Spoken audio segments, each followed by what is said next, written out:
Bonjour tout le monde et bienvenue à l'émission de Voyager avec Paula, Elena et Samantha. Aujourd'hui, on s'aventure vers l'île du conditionnel pour explorer cette structure de grammaire en détail.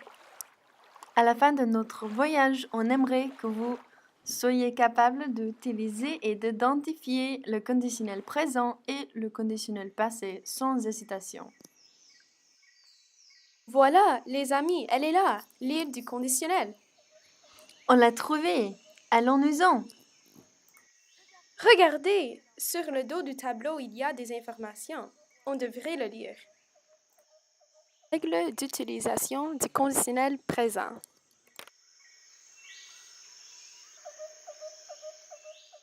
Règle d'utilisation du conditionnel passé. Quel beau tableau informatif! Bon, mes amis, maintenant, il faut prendre une décision. Quel sentier devrions-nous suivre? Allez-y, nous devrions suivre le sentier, le conditionnel présent, en première. Venez! Mais regardez, une carte ancienne qui explique la formation du conditionnel présent. Je voudrais la lire. Pour formuler la conditionnelle, il faut utiliser le radical de l'infinitif du verbe avec les terminaisons de l'imparfait. Donc voici un exemple. Pour le verbe parler, il faut ajouter le sujet je avec parler qui est l'infinitif et ajouter la terminaison AIS ou est pour faire le temps conditionnel je parlerai.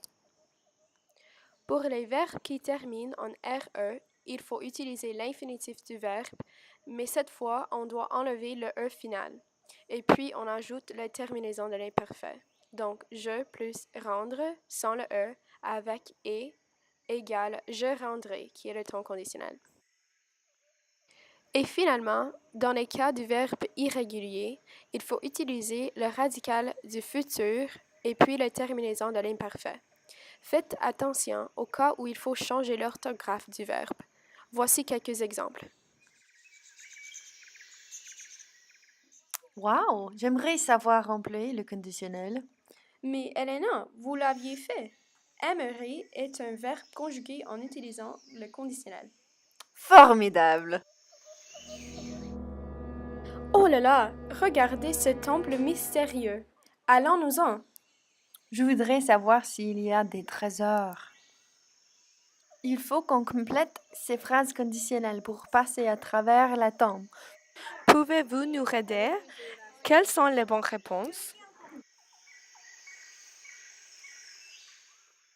Ouf! Bon travail, mes amis. Vous avez raison. On est retourné au début du deuxième sentier, conditionnel passé. Il faudrait qu'on le suive. Mes amis, que se trouve? Une pierre sculptée?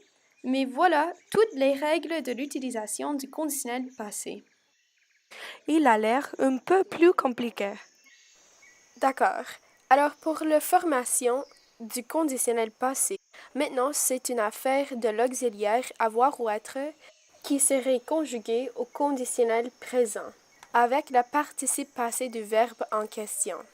Alors, pour vous donner un exemple d'un verbe qui utilise l'auxiliaire avoir, voici le verbe danser. Donc, dans ce cas, on a le sujet qui est je ou j apostrophe, puis on ajoute lors qui est le radical du conditionnel avec la terminaison imparfait AIS qui est, et puis le participe passé du verbe parler. Donc, j'aurais parlé.